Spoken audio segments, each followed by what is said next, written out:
Olá, pessoal. Eu sou a professora Natália Brassi e hoje nós vamos ter uma aula bem legal, bem pontual, muito importante para concurso, que nós vamos falar de direito civil contratos. Então vamos lá. Bom, então nessa aula a gente vai estudar contratos, que é um dos grandes temas do direito civil, né? E um assunto bastante recorrente em provas de concurso. Como o direito contratual é muito amplo, o nosso objetivo ele não vai ser estudar individualmente todos os contratos previstos no Código Civil. A gente vai trabalhar principalmente com a teoria geral dos contratos, analisando princípios, formação, efeitos, institutos importantes e algumas hipóteses de extinção, tá? E durante a aula, vocês prestem bastante atenção às exceções e às expressões usadas pelo Código Civil. Porque muitas questões de concurso, elas são construídas justamente alterando uma palavrinha ali da legislação, que é o que faz vocês, às vezes, cometerem alguns erros, tá bom? Então, vamos lá. Primeiramente, o que é um contrato? Um contrato é um negócio jurídico decorrente da manifestação de vontade de duas ou mais partes, destinado a criar, modificar ou extinguir relações jurídicas de natureza patrimonial, tá? Um exemplo muito simples que todo mundo conhece é a compra e venda. Então, uma pessoa ela manifesta a sua vontade de vender o seu determinado bem e a outra pessoa manifesta a sua vontade de comprar. E assim, a partir desse encontro de vontade surge a relação jurídica de compra e venda. Por isso, a gente diz que o contrato é um negócio jurídico bilateral ou plurilateral, né? Porque exige a manifestação de vontade de pelo menos duas partes. Mas vamos lá, atenção para uma distinção importante aqui. Parte contratual não é sinônimo de pessoa, tá? A gente pode ter, por exemplo, dois irmãos vendendo conjuntamente um imóvel para um casal. Então, existem quatro pessoas envolvidas, mas apenas dois polos de interesse, comprador e vendedor, tá? Então, essa distinção, ela pode aparecer em prova justamente para confundir vocês. Então, agora que a gente já estabeleceu o conceito, a gente vai falar dos princípios que orientam as relações contratuais. Então, vamos lá, pessoal. Um dos primeiros princípios que a gente precisa conhecer é o da autonomia privada. Em regra, as pessoas possuem liberdade para contratar e para estabelecer o conteúdo, mas essa liberdade é absoluta, tá? O artigo 400 do Civil, ele estabelece que ela vai ser exercida na função social do contrato.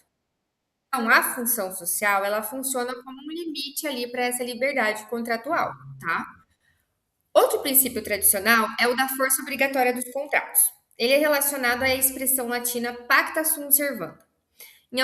Em termos simples, assim traduzindo, o contrato deve ser cumprido, ou o contrato faz lei entre as partes, tá?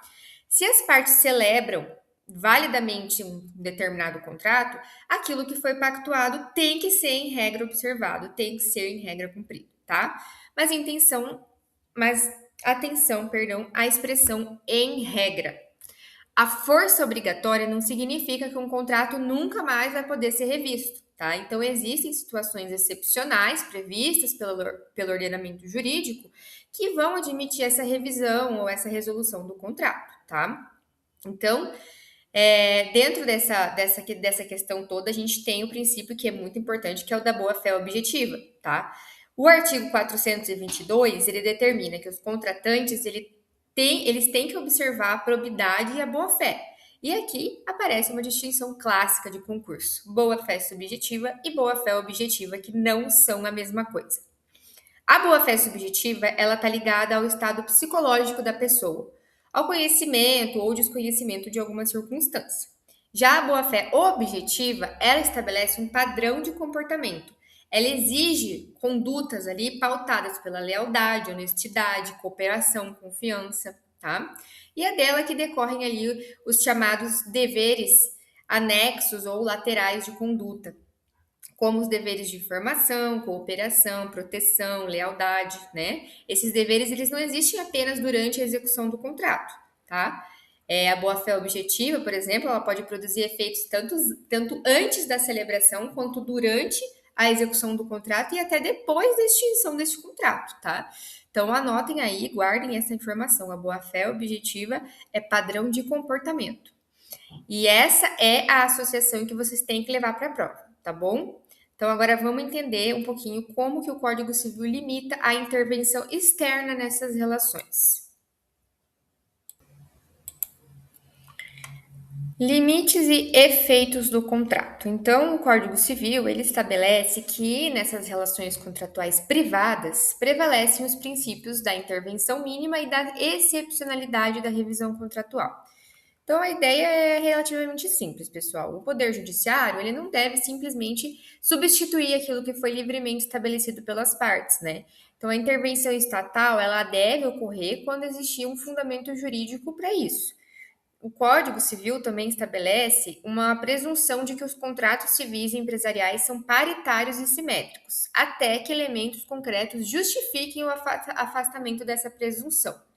Mas atenção, a gente está falando da disciplina do Código Civil. Em relação de consumo, por exemplo, tem regras específicas que estão previstas no Código de Defesa do Consumidor, tá? Então tem que ficar atento a isso. Outro princípio importante é o da relatividade dos efeitos contratuais. O que significa? Que, em regra, o contrato ele produz efeitos entre as próprias partes.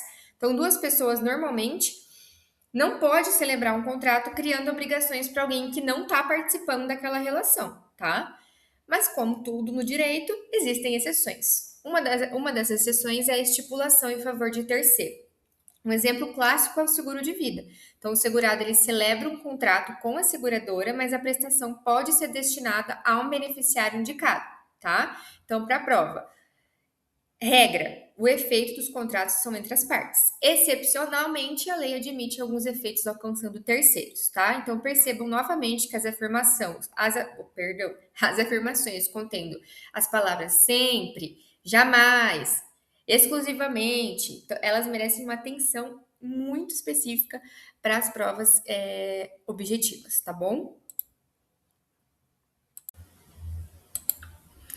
Validade e classificações. Então, gente, como o contrato ele é um negócio jurídico, se aplicam os requisitos gerais de validade previstos no artigo 104 do Código Civil, que são três: agente capaz, objeto lícito, possível, determinado ou determinável, e forma prescrita ou não defesa em lei. Em relação à forma, existe uma pegadinha muito comum. A regra no direito civil é a liberdade das formas. O artigo 107 ele estabelece que a validade da declaração de vontade não depende de forma especial, salvo quando a lei expressamente exigir. Então, liberdade de forma é a regra, solenidade é a exceção, tá? Logo, uma questão dizendo que todo contrato precisa necessariamente ser escrito para ser válido, tá errada, tá? Agora a gente vai precisar revisar algumas classificações. O contrato unilateral, ele gera obrigação para apenas uma das partes, que é o exemplo clássico de doação, tá? Já perdão, esse é o contrato unilateral. O contrato bilateral, ele também é chamado de sinalagmático, que ele gera obrigações recíprocas, como por exemplo a compra e venda. O vendedor entrega a coisa e o comprador paga o preço, tá? Nos contratos onerosos existem vantagens e sacrifícios patrimoniais para as partes. Nos gratuitos, em regra, uma parte obtém vantagem sem contraprestação equivalente, tá? E a gente tem ainda os contratos comutativos, que são os quais as prestações são conhecidas e avaliáveis desde a celebração, tá? E os aleatórios, nos quais existe um elemento de risco relacionado ao resultado econômico, tá bom? E por fim, os contratos consensuais se aperfeiçoam em regra pelo acordo de vontades, enquanto os reais exigem, além do consentimento, a entrega da coisa. Essas classificações elas são especialmente importantes quando a banca apresenta um caso concreto e pede para o candidato identificar a natureza do contrato, tá? Então, fiquem atentos a esses detalhezinhos e é importante ler a lei seca também nesse instituto, tá bom, pessoal? Vamos agora falar do contrato de adesão. Nesse tipo de contrato, as cláusulas elas são previamente estabelecidas por uma das partes, restando a outra basicamente aceitar ou não aquele conteúdo. Mas cuidado com uma associação automática. Contrato de adesão não é necessariamente um contrato de consumo, tá? A gente pode ter um contrato de adesão fora de uma relação consumerista, que a gente já pensa na hora, contrato de adesão, aquele contrato que você chega lá para contratar um serviço ou comprar um produto, o contratinho está pronto, é padrão, você não tem como discutir, você não tem como conversar com a pessoa, tipo, essa cláusula eu não quero, essa cláusula eu não concordo. Não, ou você assina ou você não compra, ou você assina ou você não contrata. Então, a gente já faz essa relação com o contrato de consumo. Mas a gente pode ter contratos de adesão fora da relação consumerista, tá? O Código Civil ele estabelece duas regras especialmente importantes. A primeira está no artigo 423. Quando houver cláusulas ambíguas ou contraditórias em contrato de adesão, deverá ser adotada a interpretação mais favorável ao aderente. Memorizem: ambiguidade ou contradição, interpretação favorável ao aderente. Além disso, o artigo 424 considera nulas as cláusulas que estipulem a renúncia antecipada do aderente a direito resultante da natureza do negócio. Então, são duas regras curtas e excelentes para a prova objetiva. Se eu fosse vocês, eu anotaria e grifaria aí para ficar bem destacado. Se aparecer uma questão afirmando que qualquer cláusula ambígua deve ser interpretada em favor de quem elaborou o contrato, vocês já sabem que, tratando-se de contrato de adesão, a lógica é justamente o contrário. Tá bom, pessoal? Falando um pouquinho agora sobre formação dos contratos. A gente vai analisar como que ocorre essa formação contratual, tá? Normalmente, a gente tem uma proposta e uma aceitação. Regra básica. A proposta também pode ser chamada de oferta ou policitação, tá? Quem formula a proposta é o proponente ou policitante. Quem recebe a proposta é chamado de oblato. A regra é que a proposta obriga o proponente, mas, novamente, existem exceções. O próprio Código Civil, ele estabelece ali hipóteses nas quais a proposta deixa de ser obrigatória. Uma delas ocorre quando a proposta ela é feita sem prazo à pessoa presente e não é imediatamente aceita. E tem uma pegadinha interessante. Para essas regras, considera-se também presente a pessoa que contrata por telefone ou meio de comunicação semelhante. Já na proposta feita sem prazo à pessoa ausente, temos a disciplina própria relacionada ao tempo necessário para a resposta, tá? Agora a gente chegou na aceitação. A aceitação é a concordância com a proposta.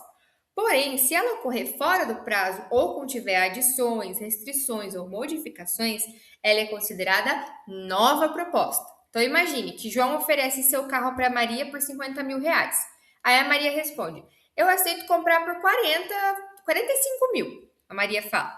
A Maria ela não aceitou propriamente a proposta original, ela alterou o preço. Então, aquela manifestação dela representa uma nova proposta. E essa frase aí vale a pena memorizar. Aceitação com alteração igual nova proposta. Anotem aí. Agora a gente vai falar de contrato preliminar e exceção do contrato não cumprido, tá? O contrato preliminar, ele é aquele por meio do qual as partes elas assumem a obrigação de celebrar futuramente um contrato definitivo. Então, um exemplo conhecido é a promessa de compra e venda, tá? O artigo 462, ele estabelece que o contrato preliminar, ele tem que conter os requisitos essenciais de um contrato definitivo, exceto quanto à forma. Essa ressalva também é uma pegadinha, pessoal. Abram o artigo aí que eu tô falando e leiam ele para vocês entenderem e fixarem esse conteúdo. Não é certo falar que o contrato preliminar necessariamente precisa observar a mesma forma exigida para o definitivo. Então, guardem a própria expressão do código, exceto quanto à forma, tá? Agora, a gente vai para outro instituto muito importante, que é a exceção do contrato não cumprido. O artigo 476 estabelece que nos contratos bilaterais, nenhum dos contratantes, antes de cumprir sua obrigação, pode exigir o cumprimento da obrigação do outro. Traduzindo, eu não posso exigir que você cumpra a sua parte se eu ainda não cumprir aquilo que me cabe, certo? Então vamos imaginar uma compra e venda em que o devedor ele se recusa a entregar o produto, mas ele exige o pagamento do comprador. Conforme as circunstâncias, o comprador pode opor a exceção do contrato não cumprido, tá bom? Para concurso, associem esse instituto a palavra reciprocidade. Ele está ligado aos contratos bilaterais justamente porque existem obrigações recíprocas. Aqui, pessoal, a gente chega numa comparação que vocês precisam dominar, que é o vício redibitório e a evicção. O vício redibitório ele é um defeito oculto existente na coisa recebida em contrato comutativo, capaz de torná-la imprópria para o uso a que se destina ou diminuir o seu valor. Então, imagina que alguém compra um equipamento e depois descobre um defeito interno que já existia, mas não dava para ver, não era perceptível. O adquirente ele pode rejeitar a coisa desfazendo o negócio, tá? Aí nós temos a redibição. Ou ele pode permanecer com o bem e pedir abatimento do preço, hipótese tradicionalmente relacionada à ação estimatória ou quanto menores, tá? Então, quer desfazer? Redibitória. Quer ficar com a coisa, o bem, e reduzir o preço? Estimatória ou quanto menores. Agora, compare isso com a evicção. Na evicção, o problema ele não é um defeito físico ou funcional da coisa. O adquirente ele perde total ou parcialmente o bem em razão do direito anterior de terceiro.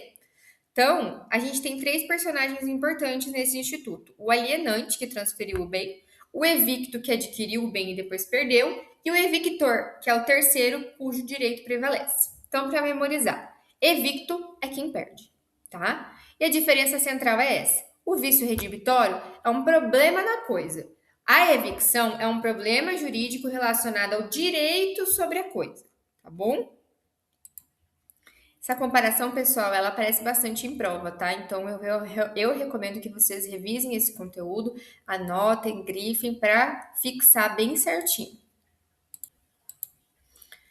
Extinção dos contratos. A forma normal de extinção de um contrato é o cumprimento, né? As partes cumprem suas obrigações e a relação contratual se encerra lindamente. Mas existem outras hipóteses. Vamos lá. Primeiro, a gente tem a resilição. A resilição ela está relacionada à vontade de extinguir o contrato. Então, ela pode ser bilateral ou unilateral. Quando as duas partes, ambas as partes, concordam em extinguir a relação, nós temos o distrato. Então, distrato é uma resilição bilateral, porque as duas partes concordaram, vamos fazer um distrato. Já a resolução, normalmente, ela tá ligada. A resolução, pessoal, perdão, eu vou fazer vocês eu vou acabar fazendo vocês confundirem. Resilição é o que eu tava falando até agora. Resilição, tá? Agora eu vou falar de outro, que é a resolução. A resolução, ela normalmente está ligada ao inadimplemento ou a outra causa prevista em lei que autorize o desfazimento do contrato. Uma forma simples de vocês relacionarem é que a resilição, que é aquilo que eu falei no começo, ela vem da vontade das partes de encerrar, não quero mais, vamos cancelar, vamos fazer um distrato. A resolução é um inadimplemento ou outra causa legal, tá? A gente tem também a cláusula resolutiva, que o artigo 474 ele diferencia a cláusula resolutiva expressa e a tácita. E aqui existe uma frase praticamente pronta para vocês decorarem. A cláusula resolutiva expressa opera de pleno direito. A cláusula resolutiva tácita depende de interpelação judicial. Então, a expressa, pleno direito, a tácita, interpelação judicial, tá? No inadimplemento, o artigo 475 também permite à parte lesada pedir a resolução do contrato, caso não prefira exigir o seu cumprimento, podendo haver perdas e danos. Então, percebam que o ordenamento ele pode permitir tanto buscar o cumprimento, quanto, conforme o caso, desfazer ali a relação jurídica, tá? Agora, pessoal, vamos falar, para encerrar o conteúdo, a gente precisa falar da resolução por onerosidade excessiva.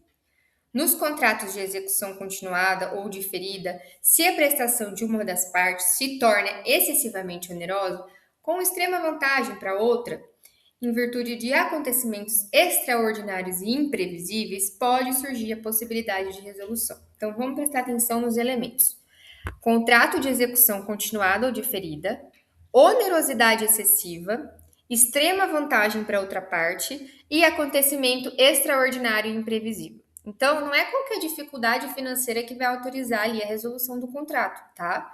Esse instituto está relacionado à chamada teoria da imprevisão.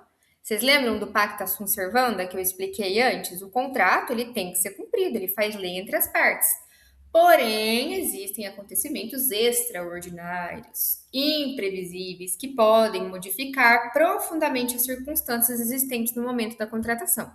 E é nesse contexto que, excepcionalmente, pode surgir a possibilidade de revisão ou de resolução deste contrato, deste negócio jurídico, tá? Agora, antes da gente terminar, vamos fazer uma revisão rápida, pensando exclusivamente nas provas de concurso? Vamos lá. Boa-fé objetiva analisa a intenção psicológica do contratante? Não. E isso se aproxima da boa-fé subjetiva. A objetiva estabelece um padrão de comportamento, tá bom? Todo contrato precisa ser escrito para ser válido? Não, a regra é a liberdade das formas. Todo contrato de adesão é contrato de consumo? Não, são conceitos diferentes. A proposta jamais deixa de vincular o proponente? Não, existem exceções legais. Aceita... Pessoal, depois vocês voltam ali, eu sei que é rapidinho aqui, mas vocês voltam depois para fixar o conteúdo. Aceitação com modificação dos termos representa nova proposta? Sim. Contrato preliminar necessariamente observa a mesma forma do definitivo? Não, o código ressalva expressamente a forma. Vício redibitório e evicção são a mesma coisa? São sinônimos? Não. Vício redibitório envolve defeito oculto da coisa. Evicção envolve perda jurídica em razão de direito anterior de terceiro. Cláusula resolutiva expressa depende de interpelação judicial? Não. A expressa opera de pleno direito. A tácita que depende de interpelação judicial. E por último, vamos lá. Qualquer dificuldade econômica permite uma resolução por onerosidade excessiva? Também não, é necessário preencher os requisitos legais e é justamente dessa maneira que eu recomendo para vocês estudarem contratos para concurso, comparando os institutos, tá bom? Então comparem, pessoal. Boa-fé objetiva com subjetiva, contrato unilateral com bilateral, vício redibitório com evicção, resolução e resilição, cláusula resolutiva expressa e tácita. Essas pequenas diferenças que normalmente aparecem nas alternativas mais perigosas das provas é o que faz vocês ali acabarem cometendo erros, tá? Então, com isso, a gente encerra a nossa aula sobre contratos. Bons estudos e até a próxima aula.